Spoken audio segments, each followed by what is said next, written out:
Hi friends, I am Gauss. Welcome to our channel Gauss Diploma.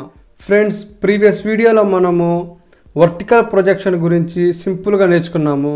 ఆ video చూడకపోతే డిస్క్రిప్షన్లో ఆ వీడియో లింక్ ఉంది, వెళ్ళి చూడండి. ఈ వీడియోలో మనము హారిజంటల్ ప్రొజెక్షన్ గురించి తెలుసుకుందాము. గాయ్స్, ఇప్పుడు దాకా మన టెలిగ్రామ్ ఛానల్లో జాయిన్ కాకపోతే వెళ్ళి జాయిన్ అవ్వండి.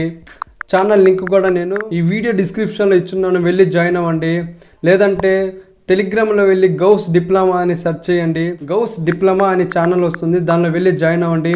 అలాగే గౌస్ డిస్కషన్ గ్రూప్ కూడా ఉంది, దానిలో వెళ్ళి జాయిన్ అవ్వండి. ఈ గ్రూప్లో మీకు ఎడ్యుకేషన్ అప్డేట్స్ అలాగే ఏదైనా డౌట్స్ ఉంటే మీకు క్లారిఫై అవుతాయి. ఫ్రెండ్స్, హారిజంటల్ ప్రొజెక్షన్ అంటే ఒక బాడీని గ్రౌండ్కి ప్యారలల్గా ప్రొజెక్ట్ చేస్తే ఆ ప్రొజెక్షన్ని మనము హారిజంటల్ ప్రొజెక్షన్ అంటాము. ఈ ఫిగర్ నుంచి మనము కొంత ఇన్ఫర్మేషన్ అనేది తెలుసుకుందాము. ఈ డయాగ్రామ్ చూస్తే సమ్ హైట్లో నుంచి మనం ఒక బాడీని ప్రొజెక్ట్ చేయాలి. మనం 2 వేస్లో ఆ బాడీని ప్రొజెక్ట్ చేయగలుగుతాం. ఆ 2 వేస్ ఏంటంటే సమ్ హైట్ నుంచి బాడీని మనము కిందకైనా వేయచ్చు, లేదంటే హారిజంటల్గా అయినా వేయచ్చు. ఫస్ట్ మనం కిందకి వేసినప్పుడు ఇనిషియల్ వెలాసిటీని మనము యూవైతో ఇండికేట్ చేస్తాము.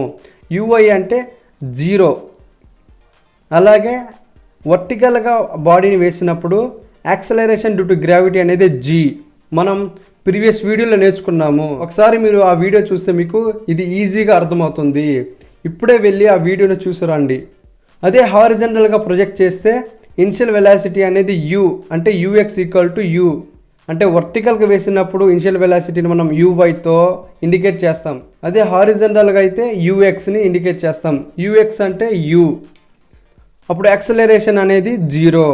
ఈ డిఫరెంట్ మీకు అర్థమైతే మీరు కన్ఫ్యూజ్ కాకుండా ఉంటారు.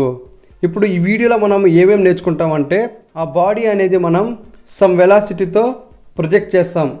ఆ ప్రొజెక్ట్ చేసినప్పుడు ఈ పాత్లో, అంటే దీన్ని మనం పారాబోలిక్ పాత్ అంటాము, ఈ పాత్లో బాడీ అనేది గ్రౌండ్కి రీచ్ అవుతుంది. ఈ పాత్ యొక్క ఈక్వేషన్ని మనం డిటర్మైన్ చేస్తాము. అలాగే ఆ బాడీ అనేది మనం ప్రొజెక్ట్ చేసినప్పుడు గ్రౌండ్కి ఎంత టైంలో చేరుతుంది అంటే టైంని కూడా ఇక్కడ మనం డిటర్మైన్ చేస్తాం. నెక్స్ట్ ఏంటంటే, ఆ బాడీని మనము ప్రొజెక్ట్ చేసినప్పుడు కొంత సమయం తర్వాత ఎంత దూరంలో బాడీ అనేది గ్రౌండ్ పైన పడుతుంది, దాన్నే మనం రేంజ్ కూడా అంటాం. ఇంకోటి వచ్చి లాస్ట్ ఏంటంటే ఫైనల్ వెలాసిటీ, అంటే గ్రౌండ్ పైకి చేరేటప్పుడు వెలాసిటీ ఎంత ఉంటుంది అండ్ ఆ వెలాసిటీ యొక్క డైరెక్షన్ కూడా కనుక్కుంటాము. ఈ హారిజంటల్ ప్రొజెక్షన్లో ఫస్ట్ మనం ఏం చేస్తామంటే ఈక్వేషన్ ఆఫ్ పాత్, అంటే ఈ పాత్ యొక్క ఈక్వేషన్ని మనం కనుక్కుంటాము. అండ్ ఆ బాడీ అనేది ఎంత సమయంలో గ్రౌండ్కి చేరుతుంది అంటే టైం కనుక్కుంటాము. అలాగే ఆ బాడీ అనేది ఎంత దూరంలో గ్రౌండ్ పైన పడుతుంది అనేది కనుక్కుంటాము. అలాగే ఆ బాడీ గ్రౌండ్ పైకి పడేటప్పుడు ఎంత వెలాసిటీతో పడుతుంది అండ్ ఆ వెలాసిటీ యొక్క డైరెక్షన్ కూడా మనము తెలుసుకుందాము. ఫ్రెండ్స్, ఇప్పుడు దాకా మన ఛానల్ని మీరు సబ్స్క్రైబ్ చేయకపోతే సబ్స్క్రైబ్ చేయండి. అలాగే బెల్ ఐకాన్ పై క్లిక్ చేసి ఆల్ పైన ట్యాప్ చేయండి. అప్పుడు మీకు మన వీడియోస్ వెతకకుండా మీ ఫోన్లోకి వచ్చేస్తాయి. ఈక్వేషన్ ఆఫ్ పాత్ కనుక్కోవాలంటే వర్టికల్ డిస్ప్లేస్మెంట్, అంటే ఈ హైట్ అండ్ హారిజంటల్ డిస్ప్లేస్మెంట్ని మనం కనుక్కోవాలి. ఫస్ట్ మనం వర్టికల్ డిస్ప్లేస్మెంట్ అనేది కనుక్కుందాం. ఈ వర్టికల్ డిస్ప్లేస్మెంట్ కనుక్కోవాలంటే సమ్ హైట్ నుంచి మనం బాల్ వేసినప్పుడు ఎంత సమయంలో కిందకి చేరుతుంది, దాన్ని మనం టైమ్ ఆఫ్ డీసెంట్ కూడా అంటాము. డౌన్వర్డ్లో బాడీని మనం కిందకి వేస్తున్నాం, ఇక్కడ ఉండే బాల్ని మనం కిందకి వేస్తున్నాం. అప్పుడు హైట్ ఎంత అంటే y అనుకుంటాం. అలాగే ఇనిషియల్ వెలాసిటీ అనేది 0 ఉంటుంది. ఇనిషియల్ వెలాసిటీ అనేది 0, యాక్సలరేషన్ డ్యూ టు గ్రావిటీ అనేది G, వర్టికల్ డిస్ప్లేస్మెంట్ అనేది మనం y అనుకుంటున్నాం. అలాగే టైం అనేది t. S = ut + ½ ఈక్వేషన్ మనం అప్లై చేస్తే మనకి ఫైనల్గా y = ½ వస్తుంది. దీన్ని మనం ఈక్వేషన్ 1 అనుకుంటాం. నెక్స్ట్ ఇప్పుడు హారిజంటల్ డిస్టెన్స్ని మనం కనుక్కుంటాం. అప్పుడు హారిజంటల్గా అయితే ఇనిషియల్ వెలాసిటీ అనేది u ఉంటుంది. అలాగే యాక్సలరేషన్ డ్యూ టు గ్రావిటీ అనేది 0 ఉంటుంది. And horizontal displacement S = x. ఈ హారిజంటల్ ఇంకా వర్టికల్ని మనం ఫస్ట్ కనుక్కున్నాం, ఇప్పుడు హారిజంటల్ కనుక్కుంటున్నాం. Next time = t. తర్వాత ఈ ఈక్వేషన్ మనం అప్లై చేస్తే మనకు ఫైనల్గా x = ut అనేది వస్తుంది. మనం t తీసుకుంటే t = x/u అనేది వస్తుంది. దీన్ని మనం సెకండ్ ఈక్వేషన్గా తీసుకుంటాము. ఇక్కడ టీని ఎందుకు తీసుకున్నాం అంటే ఈక్వేషన్ 1లో అండ్ ఈక్వేషన్ 2లో టీ అనేది మ్యాచ్ అవుతుంది. అప్పుడు మనం ఏం చేస్తామంటే ఈక్వేషన్ 1లో ఈక్వేషన్ 2 అనేది సబ్స్టిట్యూట్ చేస్తాము. ఈక్వేషన్ 1లో ఈక్వేషన్ 2 అనేది సబ్స్టిట్యూట్ చేస్తాము. అప్పుడు మనకి y equal to half g into x/2 whole square అని వస్తుంది. దాన్ని మనం x²/u² కూడా రాయొచ్చు. తర్వాత y equal to half g/u² into x² ఇలా కూడా రాయొచ్చు. అప్పుడు మనం ఏం చేస్తామంటే హాఫ్ g/u² మనం a అనుకుంటాము. అప్పుడు మనకు ఫైనల్గా y ఈక్వల్ టు ax² అనేది వస్తుంది. Therefore the path of projectile is parabolic in nature. Next time of flight. The time taken by the body to travel from the point of projection to the ground is called time of flight. అంటే ఒక బాడీని మనం project చేసినప్పుడు ఆ body అనేది గ్రౌండ్కి ఎంత సమయంలో చేరుతుంది, దాన్నే మనం టైమ్ ఆఫ్ ఫ్లైట్ అంటాము. ఫ్రెండ్స్, మీరు ఒక పాయింట్ని గుర్తుంచుకోవాలి. ఏంటంటే అది సమ్ హైట్లో నుంచి ఒక బాడీని మనము హారిజంటల్గా ప్రొజెక్షన్ చేసిన, వర్టికల్ డౌన్వర్డ్లో బాడీని ప్రొజెక్ట్ చేసిన ఆ రెండు బాడీస్ అనేవి ఒకే టైంలో గ్రౌండ్ పైకి చేరతాయి. దీన్ని బట్టి మనము టైమ్ ఆఫ్ ఫ్లైట్ అన్న టైమ్ ఆఫ్ డీసెంట్ అన్న ఒకటే. ఇప్పుడు మనం ఏం చేస్తామంటే టైమ్ ఆఫ్ డీసెంట్నే కనుక్కుంటాం. టైమ్ ఆఫ్ డీసెంట్ని ఎలా కనుక్కోవాలో మనం ప్రీవియస్ వీడియోలో నేర్చుకున్నాం. కానీ ఇక్కడ కూడా కొంచెం నేర్చుకుంటే రిపీట్ అయినట్టు మీకు గుర్తుంటుంది. ఆ బాడీ అనేది వర్టికల్ డౌన్వర్డ్ డైరెక్షన్లో అనేది ప్రొజెక్ట్ అవుతుంది. ఆ బాడీ అనేది డౌన్వర్డ్లో ఉంది కాబట్టి ఇనిషియల్ వెలాసిటీ అనేది 0 ఉంటుంది.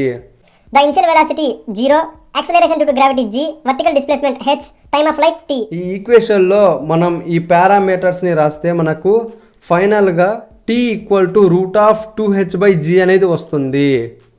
ఈ h equal to half gt² అంటే మీకు అర్థమయ్యే విధంగా ఒక ఎగ్జాంపుల్ చెప్తాను. ఒక ప్లేన్ బాంబ్ని ఇక్కడ రిలీజ్ చేసింది.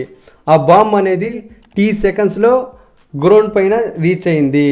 అప్పుడు బాంబ్ రిలీజ్ చేసిన ఏరోప్లైన్ యొక్క హైట్ ఎంత ఫ్రమ్ ది గ్రౌండ్ నుంచి ఆ ఏరోప్లైన్ ఎంత హైట్లో ఉంది అని క్వశ్చన్ అడిగితే ఈ ఫార్ములా అనేది యూజ్ చేస్తాం, h equal to half gt². అలా కాకుండా సమ్ హైట్లో నుంచి ఏరోప్లైన్ అనేది ఒక బాంబుని రిలీజ్ చేసింది. ఆ బాంబు ఎంత సమయంలో గ్రౌండ్ పై చేరుతుంది అని అడిగితే మనం t ఈక్వల్ టు √2h/g అనే ఫార్ములా యూజ్ చేస్తాము. Next horizontal range. The maximum horizontal distance travelled by projectile is called range or horizontal range. Projectile or body ఏదైనా ద్వారా మ్యాక్సిమం హారిజంటల్ డిస్టెన్స్ ట్రావెల్ అయితే దాన్ని మనం రేంజ్ అంటాము ఆర్ హారిజంటల్ రేంజ్ అంటాము. మీకు ఇంకా ఈజీగా అర్థం అవ్వాలంటే సమ్ వెలాసిటీతో బాడీని మనం రిలీజ్ చేసినప్పుడు ఆ బాడీ ఎంత దూరంలో పడుతుందో ఆ దూరాన్ని మనము రేంజ్ ఆర్ హారిజంటల్ రేంజ్ అంటాము. హారిజంటల్ డైరెక్షన్లో అయితే ఇనిషియల్ వెలాసిటీ u ఉంటుంది, యాక్సలరేషన్ డ్యూ టు గ్రావిటీ అనేది 0 అండ్ హారిజంటల్ డిస్ప్లేస్మెంట్ అంటే రేంజ్ అంటే క్యాపిటల్ R తో మనం ఇండికేట్ చేస్తాం. అలాగే టైం ఈక్వల్ టు t అంటే time of flight are time of decent. ఈ ఈక్వేషన్ని మనం అప్లై చేస్తే s equal to ut plus half at². ఈ ఈక్వేషన్ యూజ్ చేస్తే s అంటే r equal to ut plus half a అంటే 0, యాక్సలరేషన్ డ్యూ టు గ్రావిటీ అనేది 0 ఇన్ హారిజంటల్ t². a అనేది 0 కాబట్టి మొత్తం 0 అయిపోతుంది. మనకు ఫైనల్గా r equal to ut. t అంటే time of flight equal to √2h/g. r equal to u into √2h/g. Horizontal range యొక్క ఫార్ములా ఏంటంటే r equal to u into √2h/g. దీన్నే మనం ఇంకో విధంగా రాయొచ్చు. ఎలాగంటే range equal to horizontal velocity into time of flight.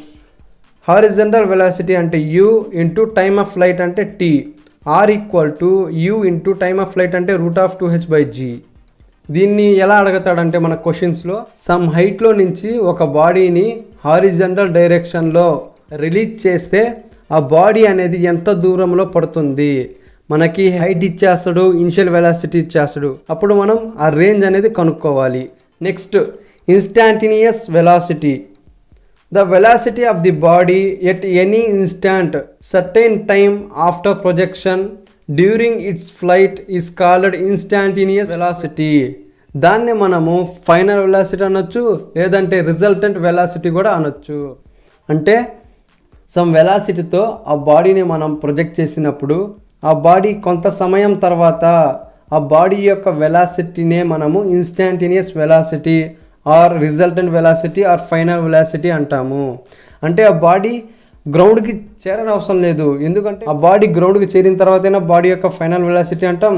అంటే గాల్లో ఉన్నప్పుడు కూడా ఆ వెలాసిటీని మనం ఫైనల్ వెలాసిటీ అంటాము. అంటే మనం ఈజీగా అర్థం చేసుకున్న దానికి నేను గ్రౌండ్కి చేరేటప్పుడు ఎంత వెలాసిటీ ఉంటుందో దాన్ని మాకు ఫైనల్ వెలాసిటీ అని చెప్పాను. ఇప్పుడు మనం ఫైనల్ వెలాసిటీని ఎలా డిటర్మిన్ చేస్తామో చూద్దాము. V x and v y. విఎక్స్ అంటే ఇనిషియల్ వెలాసిటీ, వివై అంటే acceleration due to gravity. Final velocity అనేది ఈ రెండింటిపైన డిపెండ్ అవుతుంది. మనకు ఫైనల్ వెలాసిటీ కావాలంటే magnitude of velocity v square equal to v x square plus v y square. ఇది ఎలా వచ్చిందంటే దీన్ని చూస్తే మీకు వెక్టర్ చాప్టర్లో ప్యారలలోగ్రామ్ లా ఆఫ్ వెక్టర్ అనేది గుర్తొస్తుంది. అది గుర్తుంటే మీకు ఈజీగా చేసేయవచ్చు. ప్యారలలోగ్రామ్ లా ఆఫ్ వెక్టర్లో ఈ సైడ్ని మనం పి అంటాం, ఈ సైడ్ని క్యూ అంటాం, ఈ మధ్యలో ఉన్నదాన్ని డయాగ్నల్ అంటే ఆర్తో ఇండికేట్ చేస్తాము. ఇక్కడ దీన్ని మనం విఎక్స్ అంటాం, దీన్ని వివై అంటాం, దీన్ని వి అంటాం. మనకి వి కావాలి అంటే విఎక్స్ అండ్ వి మధ్యలో ఆల్ఫా అని ఉంటుంది. దాన్నే మనం డైరెక్షన్ ఆఫ్ వెలాసిటీ యొక్క డైరెక్షన్ అంటాము. ఫస్ట్ మనం వి కనుక్కోవాలి. వి అంటే magnitude. Parallelogram law of vector ప్రకారం అయితే v square equal to v x square plus v y square. అది గుర్తు లేకపోతే మీరు ఎలా చేయాలంటే దీన్ని విఎక్స్ అంటారు, ఇది వివై ఉన్నప్పుడు ఇది కూడా వివై అవుతుంది, అంతే కదా ఫ్రెండ్స్. దీన్ని మనం వి అంటాం. పైథాగరస్ థీరం ప్రకారం మనకి వి కావాలంటే v square equal to v x square plus v y square, అంతే. నెక్స్ట్ మనం ఏం చేస్తామంటే విఎక్స్ అండ్ వివైని డిటర్మైన్ చేయాలి. ఎలాగే చేయాలంటే vx equal to you plus ఏటీ ఈక్వేషన్ ప్రకారం అయితే vx equal to you plus ఏటీ. ఇక్కడ మనం హారిజంటల్ డైరెక్షన్ తీసుకుంటున్నాం, వర్టికల్ కాదు. విఎక్స్ అంటే ఏంది, హారిజంటల్ డైరెక్షన్లో ఉంది కాబట్టి యూ అనేది యూ అవుతుంది plus acceleration due to gravity అనేది 0 అవుతుంది. ఫైనల్గా మనకు విఎక్స్ ఈక్వల్ టు యూ అనేది వస్తుంది. అంటే vx equal to initial velocity. Next VY equal to you plus ఏటీ. వివై అంటే వర్టికల్గా ఉంది కాబట్టి ఇనిషియల్ వెలాసిటీ అనేది 0 ఉంటుంది, యాక్సలరేషన్ డ్యూ టు గ్రావిటీ అనేది g ఉంటుంది. VY equal to initial velocity అనేది 0 ప్లస్ ఏ అంటే gt. ఫైనల్గా మనకు వివై ఈక్వల్ టు gt అనేది వస్తుంది. నెక్స్ట్ ఏం చేస్తామంటే మనం విఎక్స్ ప్లేస్ లో యూని సబ్స్టిట్యూట్ చేసి వివై ప్లేస్ లో gt సబ్స్టిట్యూట్ చేస్తే మనకు ఫైనల్ గా v square equal to u square plus gt whole square అనేది వస్తుంది. ఈ స్క్వేర్ ని మనం రైట్ సైడ్ పంపిస్తే రూట్ అవుతుంది. ఫైనల్ గా v equal to root of u square plus gt whole square అనేది వస్తుంది. వెక్టర్ లో మ్యాగ్నిట్యూడ్ ప్లస్ డైరెక్షన్ ఉంటుంది. అదే స్కేలర్ లో అయితే మ్యాగ్నిట్యూడ్ ఒకటే ఉంటుంది, డైరెక్షన్ ఉండదు. ఇప్పుడు మనం మ్యాగ్నిట్యూడ్ అనేది కనుక్కున్నాం. నెక్స్ట్ డైరెక్షన్ కనుక్కోవాలి. Direction of velocity tan alpha equal to tan alpha అంటే opposite side by adjacent side. Opposite side అంటే వివై అండ్ అడ్జసెంట్ సైడ్ అంటే విఎక్స్.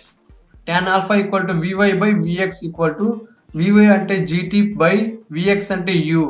ఫైనల్గా మనకి డైరెక్షన్ అంటే alpha equal to tan inverse of gt by u. ఒకసారి మనం repeat చేసుకుంటే first మనము equation of path y equal to ax square అనేది డిటర్మైన్ చేసాము. నెక్స్ట్ టైమ్ ఆఫ్ ఫ్లైట్ ని డిటర్మైన్ చేసాము. Time of flight t equal to root of 2h by g. Next horizontal range r equal to u root of 2h by g. Last వచ్చి magnitude of velocity v equal to root of u square plus gt whole square and direction of velocity alpha equal to tan inverse of gt by u. ఈ horizontal projection లో మనకు ఈ 4 ఫార్ములాసే important. ఇంకా problems చూస్తే మనకి horizontal projection లో అంతగా ఏం ప్రాబ్లమ్స్ అడగరు. ఎక్కువగా అడిగేది oblique projection and vertical projection. అందుకే ఈ ప్రొజెక్షన్ లో 2 ప్రాబ్లమ్స్ ఇంపార్టెంట్. అడిగితే ఈ 2 అడుగుతాడు. ఫస్ట్ ప్రాబ్లం వచ్చి a gun fires a bullet horizontally with a certain velocity from an elevation of 9.8 meter. It hits the ground at a distance 19.6 meter from the foot of elevation. Find the velocity of the bullet at the instant of firing. ఈ question లో ఏం చెప్పాడంటే ఒక gun అనేది 9.8 metres height లో నుంచి కాల్చినప్పుడు ఆ bullet అనేది 19.6 మీటర్ దూరంకి వెళ్ళి పడింది. అప్పుడు ఆ బుల్లెట్ యొక్క ఇనిషియల్ వెలాసిటీ ఎంత అని అడుగుతున్నాడు. Velocity of the bullet at the instant of firing అంటే ఇన్స్టెంట్ అంటే కాల్చినప్పుడు అంటే ఇనిషియల్ వెలాసిటీ ఎంత అని అడుగుతున్నాడు. యు ఎంత. Given data height of the firing bullet 9.8 meters and horizontal range 19.6 meters. Acceleration due to gravity, ఒకసారి మనకి యాక్సిలరేషన్ డ్యూ టు గ్రావిటీ అనేది ఈడు, అప్పుడు మనం 9.8 మీటర్ పర్ సెకండ్ స్క్వేర్ అనేది తీసుకోవాలి. ఇంకా మనం డిటర్మిన్ చేయాల్సింది ఇనిషియల్ వెలాసిటీ. దీన్ని ఎలా డిటర్మిన్ చేస్తామంటే ఈ హారిజంటల్ రేంజ్ నుంచి మనం డిటర్మిన్ చేస్తాం. హారిజంటల్ రేంజ్ యొక్క ఫార్ములా ఏంటంటే యూటీ. మనకి ఇక్కడ యు అనేది ఈ లేదు, టీ కూడా ఈ లేదు. అప్పుడు ఎలా డిటర్మిన్ చేస్తామంటే టీ అంటే టైమ్ ఆఫ్ డిసెంట్ ఫార్ములా అనేది రాస్తాము. అప్పుడు r equal to u into root of 2h/g అనేది వస్తుంది. R equal to u into root of 2 into h అంటే 9.8 meters by acceleration due to gravity 9.8. Or అంటే 19.6 equal to u into root of 2 into 9.8 అంటే 19.6. 19.6 by 9.8 అంటే 2. u into root of 2 19.6 equal to u into root of 2 అంటే 1.414. మనకి u కావాలి కాబట్టి u equal to 19.6. ఈ 1.414 అనేది ఇక్కడ మల్టిప్లై చేస్తుంది, అదే లెఫ్ట్ సైడ్కి వెళ్తే డివైడ్ చేస్తుంది. కాబట్టి 19.6 బై 1.414. మనకి ఫైనల్గా ఇనిషియల్ వెలాసిటీ అనేది 13.861 మీటర్ పర్ సెకండ్ స్క్వేర్ అనేది వచ్చింది. ఇంకా next problem, a fighter plane flying horizontally with a speed of 360 km/h released a bomb at a height of 490 meters from the ground. When and where will be bomb strike the ground. ఒక fighter plane అనేది fly అవుతూ ఎంత స్పీడ్లో fly అవుతుంది? 360 km/h స్పీడ్తో ఆ plane అనేది fly అవుతుంది. ఆ ప్లేన్కి గ్రౌండ్కి డిస్టెన్స్ ఎంత ఉంటుందంటే 490 meters. ఆ ప్లేన్ అనేది బాంబుని రిలీజ్ చేస్తే అంటే 360 km/h స్పీడ్లో 490 meter హైట్లో ఆ ప్లేన్ అనేది బాంబుని రిలీజ్ చేస్తే ఆ బాంబు ఎప్పుడు పడుతుంది, ఎక్కడ పడుతుంది అనేది కనుక్కోమని చెప్పాడు. అంటే ఎప్పుడు పడుతుందంటే టైం కనుక్కోవాలి, ఎక్కడ పడుతుందంటే రేంజ్ కనుక్కోవాలి, అంటే డిస్టెన్స్ హారిజంటల్ రేంజ్ కనుక్కోవాలి. Given data initial velocity equal to speed of plane యొక్క స్పీడ్ ఎంత? 360 km/h. కానీ మనం యూనిట్స్ చూసుకుంటే km/h అనేది ఉండకూడదు, మీటర్ పర్ సెకండ్ అని ఉండాలి. అప్పుడు మనం ఏం చేస్తామంటే 360 ఇంటూ 5/18 వేసుకుంటాము. 5/18 ఎందుకు వేసుకుంటాం అంటే 1 km/h ఈక్వల్ టు 1 కిలోమీటర్ అంటే 1000 మీటర్లు బై 1 అవర్ అంటే మనం సెకండ్స్ లో తీసుకోవాలి. 1 అవర్ అంటే ఎన్ని మినిట్స్ ఉంటాయి? 60 minutes ఉంటాయి. 1 minute కి ఎన్ని seconds? 60 seconds. 60 minutes into 60 seconds. అప్పుడు మనకి 1 గంటలో ఎన్ని సెకండ్స్ అనేది వచ్చేస్తుంది. అప్పుడు 1000 meters బై 3600 seconds. ఫైనల్ గా 1 km/h equal to 5/18 meter per second అనేది వస్తుంది.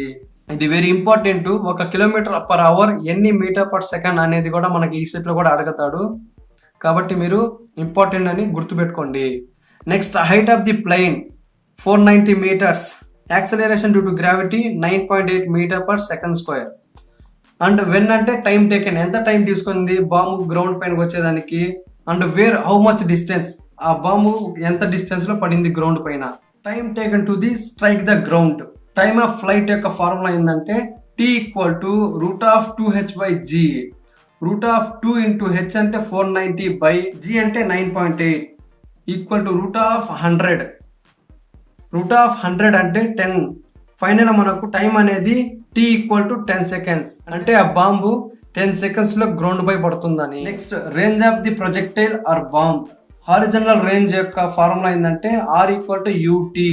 r equal to initial velocity 100. కొంతమంది ఏం రాస్తారంటే ఈ 360 km/h అనేది రాసేస్తారు. అలా రాస్తే మనకి ఆన్సర్ అనేది రాంగ్ వస్తుంది. కాబట్టి మనం మీటర్ పర్ సెకండ్స్ లోనే తీసుకోవాలి ఇనిషియల్ వెలాసిటీ అనేది.